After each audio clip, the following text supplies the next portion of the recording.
Welcome students. अभी तक हम लोग एक्सरसाइज 5.2 के क्वेश्चन नंबर 4 तक के क्वेश्चंस को कंप्लीट कर चुके हैं। इससे पिछले लेक्चर में हमने स्टैंडर्ड फंक्शंस के डेरिवेटिव्स के बारे में पढ़ा था। अब इससे आगे के क्वेश्चंस हम आज शुरू करेंगे। पहले मैं क्वेश्चन नंबर 7 और 8 को करना चाहूंगा, उसके बाद हम 5 और 6 क्वेश्चन को करेंगे। 7 क्वेश्चन है कि आपको डिफरेंशिएशन करना है two root cot x square का।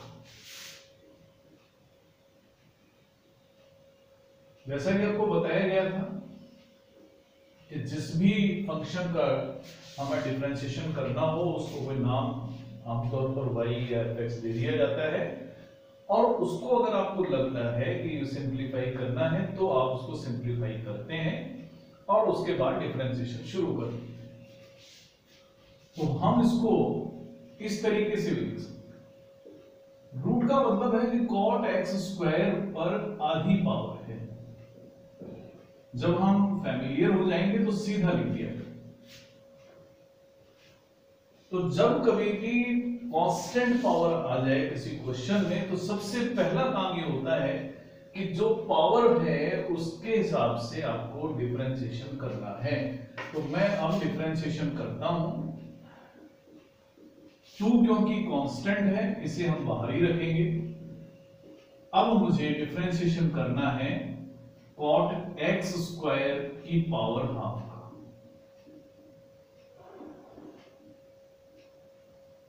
तो जैसा कि हम जानते हैं और उसी प्रकार से इसका डेरिवेटिव होता है जैसे x की पावर n का। तो यहां पर फिलहाल स्थिति है fx पर n पावर। इसका अगर हम डेरिवेटिव करते हैं तो इसका डेरिवेटिव होगा n पावर सामने fx पर n-1, और फिर जिस फंक्शन के ऊपर पावर लगी हुई है उसका डेरिवेटिव फिर करते हैं, इसे हम f डैश x कहते हैं। तो यहां डेरिवेटिव बनेगा 2, कांस्टेंट था। पहले पावर जो है उसको हम लिखेंगे, पावर सामने लिखेंगे 1/2। फिर जो फंक्शन था उसके ऊपर एक पावर माइनस करके लिखेंगे, हाफ -1। अब हाफ -1 आप सीधा लिख दें -1, तो उसे कैंसिल हो जाएगा। यानी आपके पास सिर्फ cot x स्क्वायर की पावर -हाफ। लेकिन अभी डिफरेंशिएशन पूरा हुआ नहीं, अभी तो हमने सिर्फ पावर का डिफरेंशिएशन करा है। डेरिवेटिव अभी बाकी है जिसके ऊपर पावर थी उसका, यानी cot x स्क्वायर का डेरिवेटिव भी बाकी। तो वो उसको हम लिखते हैं कि हमें cot x स्क्वायर का डेरिवेटिव करना है। तो इसका डेरिवेटिव होगा -हाफ। पावर को हम नीचे ले जाकर रूट में लिख देते हैं, यानी रूट cot x स्क्वायर भी लिखा जा सकता है। अब बारी आती है कि हमें cot x स्क्वायर का डिफरेंशिएशन करना है। cot x का डिफरेंशिएशन हम जानते हैं माइनस कोसिकेंड स्क्वायर x होता है। तो इसका डिफरेंशिएशन होगा minus cosecant square x square. लेकिन अभी भी पूरा नहीं हुआ है। अब डिफरेंशिएशन करा जाएगा जिस एंगल का वो फंक्शन था, यानी x स्क्वायर का। तो अब हम सीधा डिफरेंशिएशन अब लिखेंगे minus cosecant square x square, नीचे लिखना है रूट कॉट एक्स स्क्वायर, और एक्स स्क्वायर का डिफरेंशिएशन हमें पता है 2 × एक्स रूट।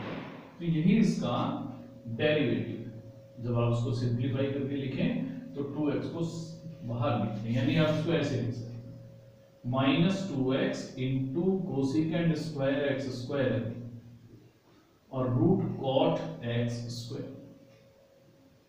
तो ये इसका डेरिवेटिव। एक बार दोबारा समझ, y = 2 root cot x square लिखा हुआ था, इसको हम 2 × कॉट एक्स स्क्वायर की 1/2 पावर लिख सकते हैं। डेरिवेटिव जब करेंगे पहले पावर का करेंगे,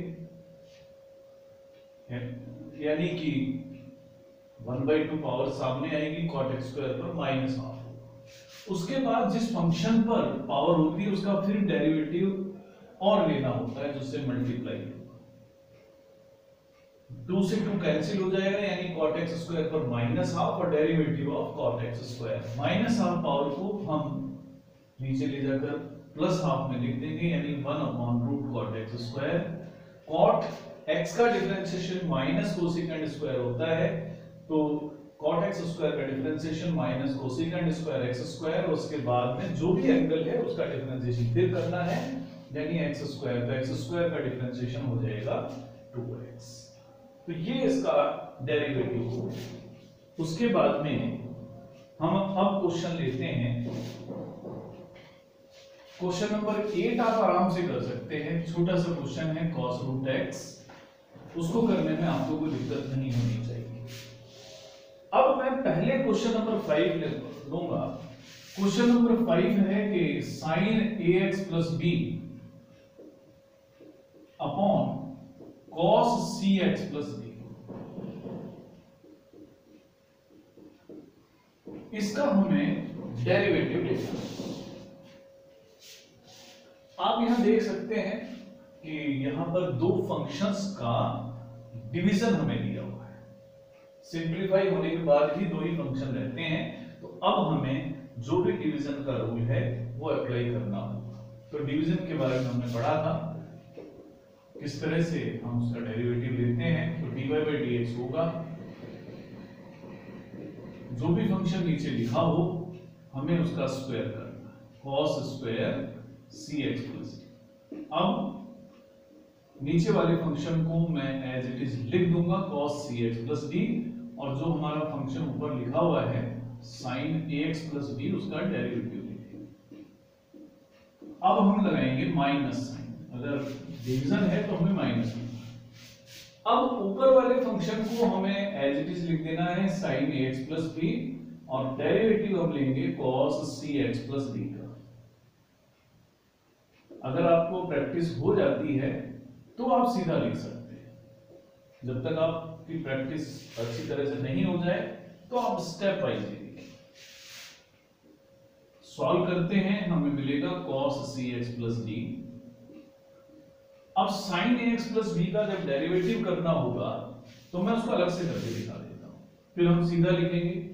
तो sin ax प्लस b में जैसा कि आपको बताया था कि पहले पावर हो तो पावर का करना है, पावर यहां है नहीं, तो ये फंक्शन है sin का, तो अब मुझे sin का जो फंक्शन है तो sin का डिफरेंशिएशन होता है cos, एंगल चेंज नहीं होगा, ax प्लस b ही रहेगा।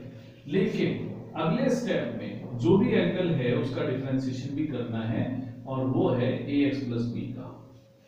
ax प्लस b का डिफरेंशिएशन जब करेंगे तो ax का अलग और b का अलग, b कांस्टेंट है तो इसका डेरिवेटिव 0 होगा, और a into x का डिफरेंशिएशन सिर्फ a होगा, तो यहां लिखेंगे a cos ax plus b into a, या ये भी कह सकते हैं a into cos ax plus, इस तरह से लिखते हैं। अब अगला step, minus sine ax plus b हमने लिख दिया।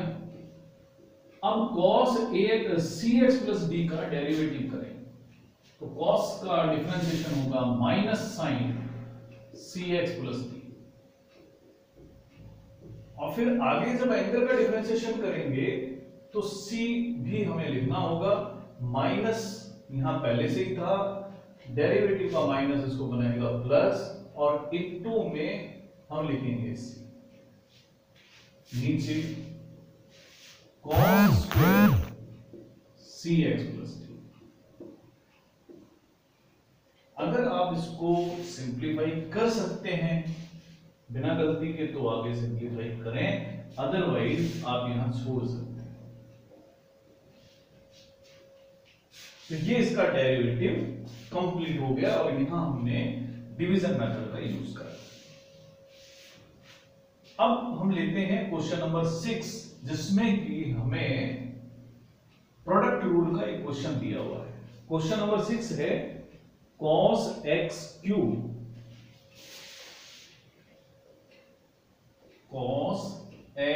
Cube into sine square x 5।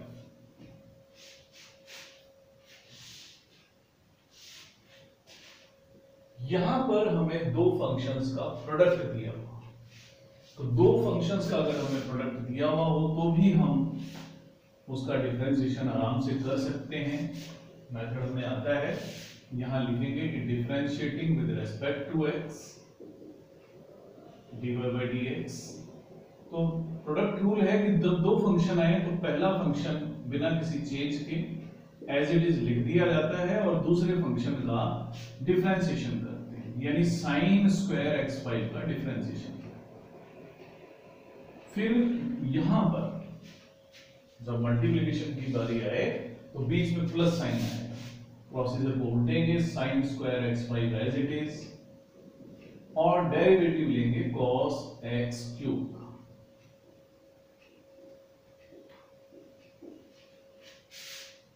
तो अब इसको दोबारा लिखते हैं cos x क्यूब। अब बारी है sin स्क्वायर x5 का डेरिवेटिव लेने की। तो sin स्क्वायर x5 का डेरिवेटिव कैसे लिए, इसके लिए मैं अलग से sin स्क्वायर x5 का डेरिवेटिव लेके दूंगा। जैसा कि आपको पता है एल्जेब्रिक फंक्शंस में पावर पूरे फंक्शन के ऊपर लगाई जाती है और ट्रिग्नोमेट्रिक फंक्शंस की जो पावर होती है वो इस एंगल से पहले लगाते हैं। यानी दरअसल इसका मतलब ये है, अगर हम इसको थोड़ा और आसान भाषा में लिखें तो उसको इस फंक्शन को ऐसे लिख सकते हैं। तो जब डेरिवेटिव की बारी आती है तो सबसे पहले पावर का डिफरेंशिएशन करेंगे, 2 sin x5 पावर 1 हो जाएगी, पावर 1 हो जाएगी उसको नहीं लिखेंगे। उसके बाद डेरिवेटिव होगा sin x5 का, यानी जिसके ऊपर पावर होती है उसका डिफरेंशिएशन फिर करा जाता है। तो 2 sin x5, sin का डिफरेंशिएशन cos होता है तो cos x5 और आखिर में जो एंगल है उसका डिफरेंशिएशन और करना है। तो 2 sin x5 cos x5 और x की पावर 5 का differentiation 5 into x raise to power 4, यानी कि 10 sin x5 cos x5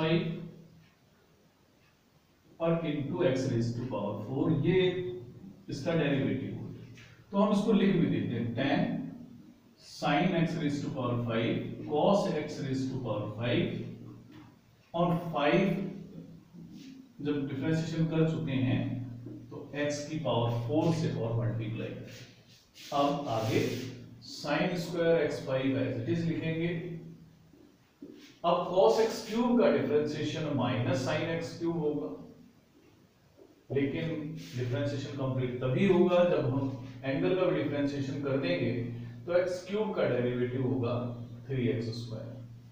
इसको आप सिंप्लीफाई करके लिख सकते हैं, कांस्टेंट को सामने लिख दें, यानी कि 10 cos x cube into cos x5 into sin x5 into x की power 4 minus 3 sin square x5 sin x cube और इंटू में x स्क्वायर। तो इस तरीके से हम इन फंक्शंस का डिफरेंशिएशन कर लेते हैं जो प्रोडक्ट फॉर्म में दे रखी है। उसके बाद जो 9th और 10th क्वेश्चन है वो डिफरेंशियबिलिटी से संबंधित है।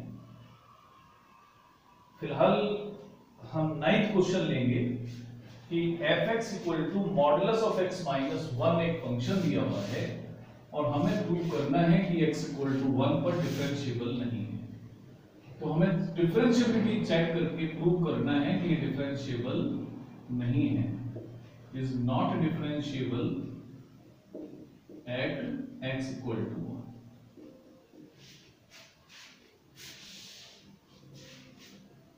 इसके लिए क्योंकि मॉडुलस फंक्शन है तो हमें दो डेरिवेटिव्स अलग अलग फाइंड करने होंगे, लेफ्ट हैंड डेरिवेटिव और राइट हैंड डेरिवेटिव। दोनों अगर फाइनाइटली इक्वल होंगे तो ही फंक्शन डिफरेंशिएबल होगा। तो मैं पहले लेफ्ट हैंड डेरिवेटिव फाइंड करूंगा एट x = 1, जिसे हम L f'1 लिखते हैं। तो कल जैसा हमने पढ़ा था पिछले लेक्चर में कि इस डेरिवेटिव को हम फाइंड करेंगे limit of F X minus F one upon X minus one और लिमिट होगी एक्स टेंड्स टू वन। यहां पर एफ एक्स का मतलब modulus of x, x minus one, और फंक्शन की अगर मैं वन पर वैल्यू फाइंड करूंगा तो वन माइनस वन का मॉडुलस यानी कि जीरो, तो यानी एफ वन की वैल्यू जीरो। अब क्योंकि मैं लेफ्ट लिमिट फाइंड कर रहा हूं तो मैं पुट करूंगा x के स्थान पर वन माइनस एच और h टेंड्स टू होगा जीरो, तो हमें मिलेगा limit h tends to zero one minus h minus one इसका मॉडुलस माइनस जीरो और one minus h minus one minus one करेंगे जीरो मिलेगा, माइनस एच का मॉडुलस और नीचे मिलेगा माइनस एच। लेकिन माइनस एच का जो मॉडुलस होता है वो पॉजिटिव एच होगा, नीचे हमें मिल रहा है माइनस एच, दोनों को सिंप्लीफाई करेंगे तो लेफ्ट हैंड डेरिवेटिव हमें मिल जाएगा माइनस। एक डेरिवेटिव हम फाइंड कर चुके हैं, अब इसके बाद में राइट हैंड डेरिवेटिव फाइंड करो। तो R H D at x equal to one में फाइंड करूंगा, इसे लिखेंगे आर एफ डैश वन।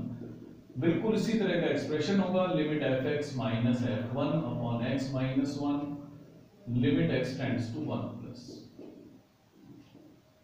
तो limit X tends to one plus यहां modulus of X minus one, इसकी वैल्यू हम फाइंड कर चुके हैं, एक्स माइनस वन में कोई चेंज नहीं है। अब एक्स के स्थान पर one plus h, h tends to zero, तो हमारी लिमिट भी चेंज होकर एच में बन जाएगी, one plus H minus one इसका मॉडुलस और one plus H minus one. तो हमारे पास बचेगा limit of modulus of H upon H. Modulus of H को जब हम बाहर निकालेंगे साइन से तो हमें मिलेगा एच अपॉन एच और ये हो जाएगा वन, तो यानी आर एच डी वन है, L H D minus one है, L H D is not equal to R H D, तो इसका मतलब फंक्शन डिफरेंशिएबल नहीं है।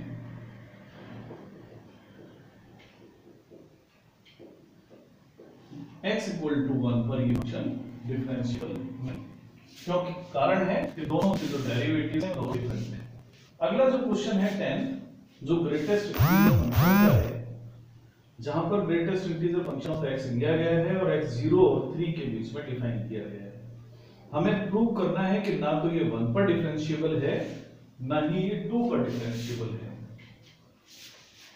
तो मैं 10 क्वेश्चन का एक पार्ट ले लेता हूं कि greatest integer function is not differentiable at x equal to 1।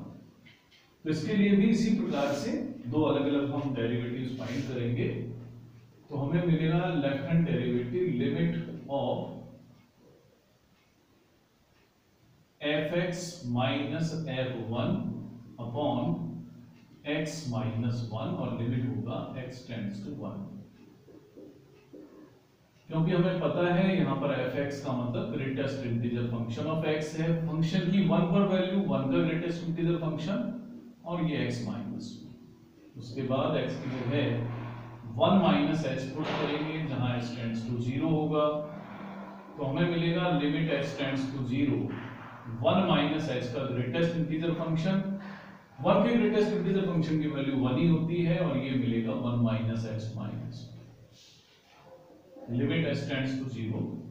ये नंबर 1 से कम है और 1 से कोई भी छोटा नंबर अगर ग्रेटेस्ट इंटीजर फंक्शन में लिखा जाएगा तो उसकी वैल्यू होगी 0, 0 माइनस 1 अपॉन माइनस h,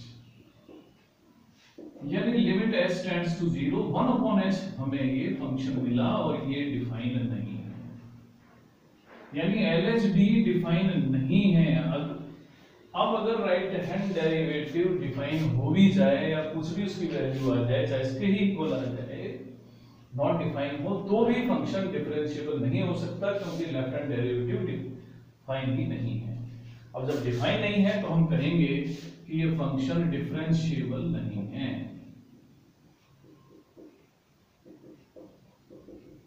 और बिल्कुल आप इसी प्रकार से x इक्वल टू 2 पर भी डेरिवेटिव फाइंड कर सकते हैं। जैसे हमने x इक्वल टू 1 पर फाइंड किया है, इसी तरह से x इक्वल टू 2 पर भी हम डेरिवेटिव फाइंड कर सकते हैं। तो आज बच्चों हमने डिफरेंशिएशन भी करा है, कुछ क्वेश्चन डिफरेंशिएबिलिटी के भी लिए हैं। आप इन क्वेश्चन को ज्यादा से ज्यादा संख्या में करके देखें। आप कोशिश करें एक दिन में कम से कम 25 से 30 क्वेश्चन जरूर हम डिफरेंशिएबिलिटी के करें, डिफरेंशिएशन के करें, तभी हम इस टॉपिक को अच्छी तरह से समझ पाएंगे।